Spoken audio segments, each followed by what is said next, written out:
When was the last beheading in Britain? And why should it matter to you? Have you ever Googled when was the last beheading in Britain? It won't give you the right answer, but I will. And I'll tell you why it matters to you today.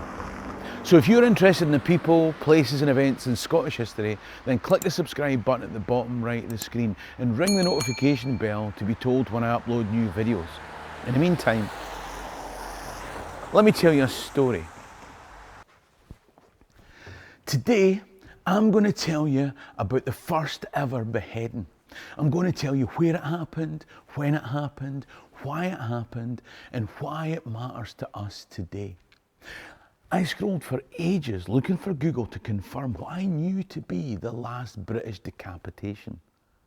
Of course, what it gave me was the last in England. Not only did I know that there was one later, but here in the Smith Museum in Stirling is the outfit worn by the executioner on that day. But what led up to the day?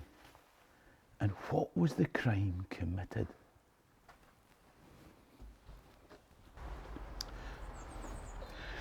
Well, what was going on 100 years before this place was built? It was the late 18th century, the Enlightenment. Scotland had a highly literate population, but less than 1% of them were eligible to vote. They'd seen citizenship and liberties gained in Republican France and the US, which might have involved a bit of head chopping as well. People here were agitating for representation. People like Thomas Muir, who I described in another video as Scotland's greatest hero. He fought for these ideals. But let's be honest, most folk just want to get on with life and get by. Parliamentary representation's all very well, Thomas, but we're watching Strictly. Executions, transportation, brutal repression, and the need to survive day to day meant that it would take a nasty cocktail of circumstances to distract folks from I'm a celebrity. If you're not British, it's stuff on the telly. The Napoleonic Wars calmed things down. Nothing like a foreign war to make you feel better about things at home. Demand for cereal crops and meat from farmers, wool from their sheep, kept weavers in work, making cloth for uniforms and flags to wave at Johnny Foreigner. Of course, after every party comes the hangover and a sudden drop in demand from the war effort. Drop in demand leads to lower sales, reduced prices, falling incomes. Would the government do anything to protect standards of living? Well, they did. Corn laws were introduced to guarantee the price of cereals. They were kept high so that landowners wouldn't suffer a loss of income. Oh, that was close. Obviously, high grain prices made things worse for workers and those that had just been put out of work by the economic contraction. But we've all got to make sacrifices. Those that had work found income squeezed with a cost of living crisis. Sound familiar? They say 300,000 demobilised troops had recently hit British streets. Some were no longer able-bodied, but they all needed work or income. What I'm saying is, there's mass unemployment, destitution, new laws taken from the poor and given to the rich, a disenfranchised population who are hungry and angry, a repressive response from government using the army to crack down on the populace, many of whom had themselves had recent military training in regular army or militia. There may be trouble ahead.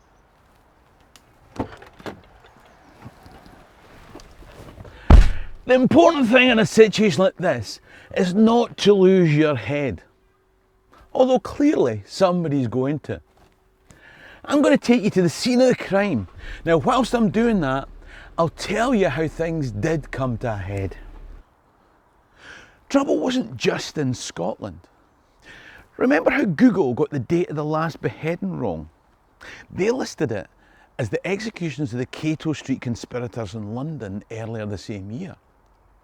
I suppose that was part of the unrest throughout the wider British Isles. The year before, the Peterloo riots brought shocking actions from troops putting down a public meeting in Manchester, and the government brought in 6 new laws. The Seizure of Arms Act, the Training Prevention Act, the Seditious Meetings Act, the Blasphemous and Seditious Libels Act, the Misdemeanours Act, and the Newspaper Stamp Duties Act. They were all designed to root out, quash and punish discontent. In Scotland, United Scotsman societies sprang up, and on Glasgow Green, workers went through military drills to prepare for the day of revolution. Whoa! The government wanted to root out the restive ringleaders. They didn't want to wait for disruption to happen. Better to lure reformers into action as lambs to the slaughter before they were ready. Like in the film Minority Report, where people were convicted of pre-crimes before they did anything. Because we know you were going to do something eventually. Posters started to appear on walls around Glasgow with a call to arms from the Committee of Organisation for Forming a Provisional Government. Government agents spread stories that the workers in England had already taken up arms, and prominent Scottish reformers were on their way from France with 50,000 troops. Volunteer groups were started. Ragtag groups of poorly equipped, earnest men who wanted to end the poverty and destitution that roamed the streets. Lots of West Coast weavers answered the call of the Committee for the Formation of a Provisional Government. 2 guys are of particular interest to us: Andrew Hardy and John Baird. Hardy was amongst 80 men who responded to a call to meet in Glasgow on the 4th of April 1820. They got instructions from a supposed comrade who'd come up from England. They were to head through to Falkirk and capture the Carn Ironworks and the weapons that were held there. On the way, they'd meet up with other English comrades that had come north. Heading east, they met up with Baird's group, and together they continued towards Falkirk. As they marched through the night, about half of their number disappeared. Some were government agents with the excuse that they had to head off to organise support from elsewhere. Others, presumably realising that no English reinforcements were coming, melted into the night. By the time they were here, reduced in number and poorly armed, they realised that it had been a ruse. Just as they decided to turn and head back, the trap was sprung. A troop of hussars from Stirling Castle rode into view. What to do? Faced with a horde of professional mounted soldiers armed to the teeth and no doubt veterans of the Continental Wars, this small group of poorly equipped weavers and workmen decided to fight rather than surrender.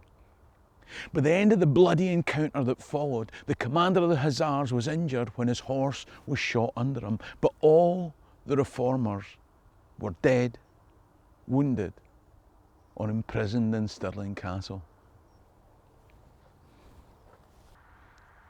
The trial saw government spies who'd instigated the affair brought in by an English prosecutor in a Scottish court that condemned 18 men to death.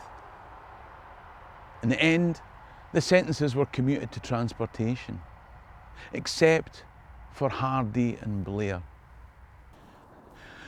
On the 8th of September 1820, they were brought from the castle, flanked by troops of the 13th Regiment with cavalry in front and behind, and the axeman seated in a cart with them, dressed in the garb that you saw in the Smith Museum. They were driven down the hill towards the scaffold. They were held in the toll booth for the final last prayers with the minister, and then given a glass of wine. Hardy raised his glass, saying, "Here's to a speedy deliverance to our country." And Baird responded with his toast, "Amen. And may the homeless wind that wafts o'er our silent graves blow to our countrymen their true and legitimate rights." They were brought out, and between the toll booth and the market cross, after speeches and psalms, a crowd watched as these martyrs for freedoms that we've since gained were hung, then beheaded. When the axemen raised the severed heads, the crowd chanted, "Murderer! Murderer! Murderer!" That was the last beheading in Britain. But I promise to say why these events are still relevant today. 15 years later, when it came to light that the key actors in the uprising were government spies, on the 10th of August 1835, an absolute pardon was issued to all the convicted men. Hardy would have been 42 and Baird 46. In 1832, the Reform Act extended votes to landowners whose properties had rental values more than £10 a year. The 1867 Reform Act widened votes to the male heads of urban households. The 1884 Act spread the franchise further. The 1918 Act meant that all men over 21 got to vote, and 108 years after 2 men were beheaded here in Stirling, they even allowed women to vote.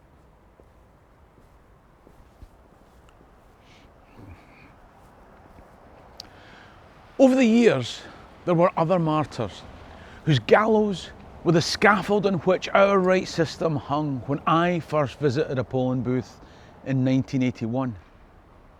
Rights to vote, rights at work, freedom of speech, rights to protest and express our views.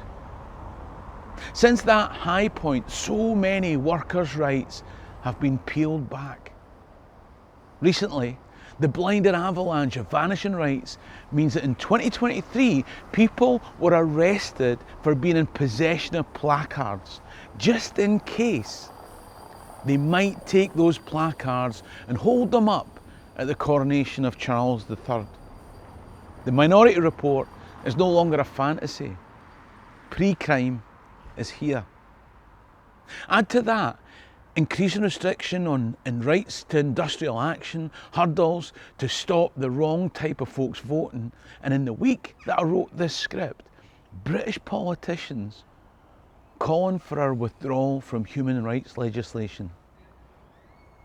I'm not an immigrant or a Republican or lacking the ID required for voting, but I do worry about where we're headed. And I wonder when we'll find our way back to this place in September 1820. And yes, we're not there yet, but for some time we've been moving in that direction, not drifting, but following a bearing that someone's set. And we'll get there eventually, unless somebody turns this ship around. That's why the last beheading on British soil matters to you today. Do you want to be inspired by the most remarkable story of somebody who fought for the rights of others around this time? There's a video that you must watch about a man that I've characterised as Scotland's greatest hero. The link for a video on his incredible life's coming up on screen. Support the channel by clicking top right to become a Patreon member, or buy me a coffee in the description below. I'm Ian Dawkins, going to be Lam Alive. Share and Drasta.